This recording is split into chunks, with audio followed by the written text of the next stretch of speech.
ඉතින් අද අපි ඔයගලන්ට කියලා දෙන්න යන්නේ ගල් මාළුවෙක් කොහොමද හොඳින් රෝස් කරගන්නේ කියලා. ඉතින් මේ සඳහා අපිට අවශ්‍ය වෙනවා හොඳින් සුද්ධ කරගන්නා ලද ගල් මාළුවෙක්. ඉතින් දැන් ඔයගලන්ට පේන විදිහට අපි මුලින්ම කරමල් ටික ඉවත් කරලා මේ විදිහට හොඳින් සුද්ධ කරගන්න ඕනේ. ඊට පස්සේ අපි මේ විදිහට හොඳින් අපි සුද්ධ කරගන්නා ලද මාළුවා සෝද ගන්න ඕනේ. ඉන් අනතුරුව මේ ඔබට පෙනෙන විදිහට මාළුවාගේ හරස් අතට ඉහියෙන් අපි කැපුම් කිහිපයක් කපා ගන්න ඕනේ.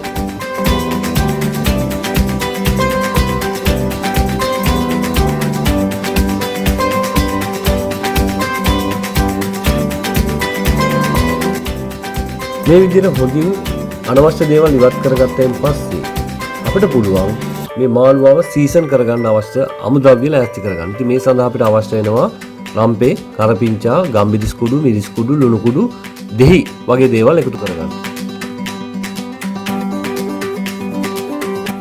ඉතින් මේ විදිහට අපි මුලින්ම සුදු ලුණු හොඳින් කොටා ගන්න ඕනේ. ඊට පස්සේ ඉඟුරු පොඩියට කපාගෙන මේ විදිහට අපි හොඳින් පොඩි වෙනසේ කොටා ගන්න ඕනේ.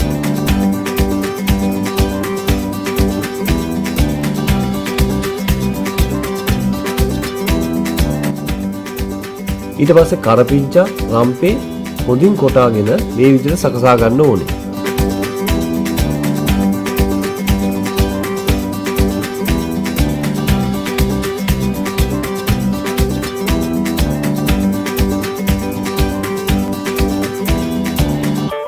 ඒත් එක්කම අපිට අවශ්‍ය වෙනවා ගම්බිරිස් කැබලි, ලුණු කුඩු, කහ කුඩු,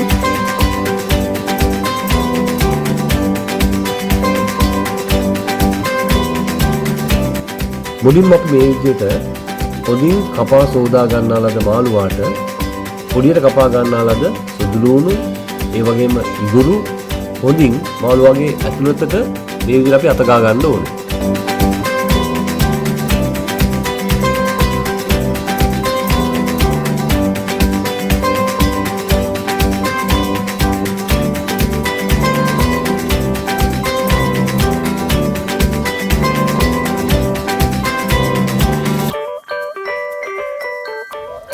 ඊට පස්සේ අපි මේ විදිහට කොටා ගන්නා ලද කරපිංචා හොඳින් එකතු කරගන්න ඕනේ. ඉන් අනතුරුව මේ විදිහට කැබලි ගම්බිරිස් එකතු කරලා හොඳින් අත ගා ගන්න ඕනේ.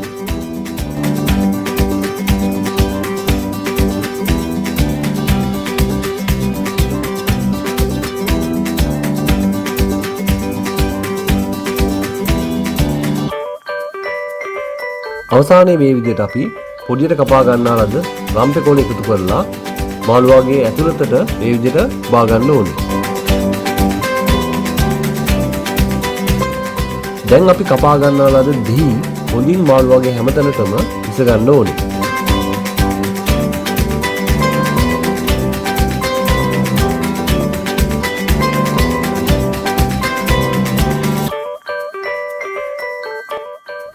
මේ විදිහට අපි සකසා ගන්නා ලද අපේම ගල් මාළුවාව අවන් එක්ක තැටියක් මත සෙල්සියස් අංශක 200 විනාඩි 40ක කාලයක් බේක් කරගන්න ඕනේ.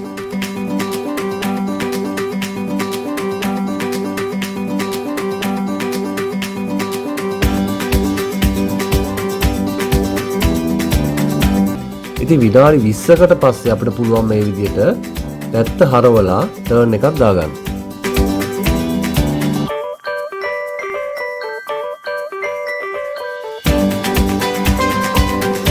ඉතින් විනාඩි 40කට පස්සේ මේ විදිහට අපිට පුළුවන් මාළුවාගේ අභ්‍යන්තරය හොඳින් බේක් වෙලාද කියලා බලා ගන්න.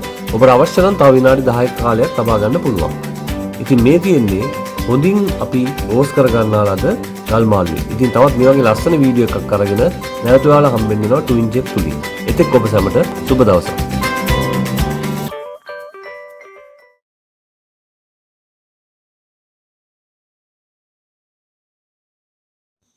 Twin Chip Production.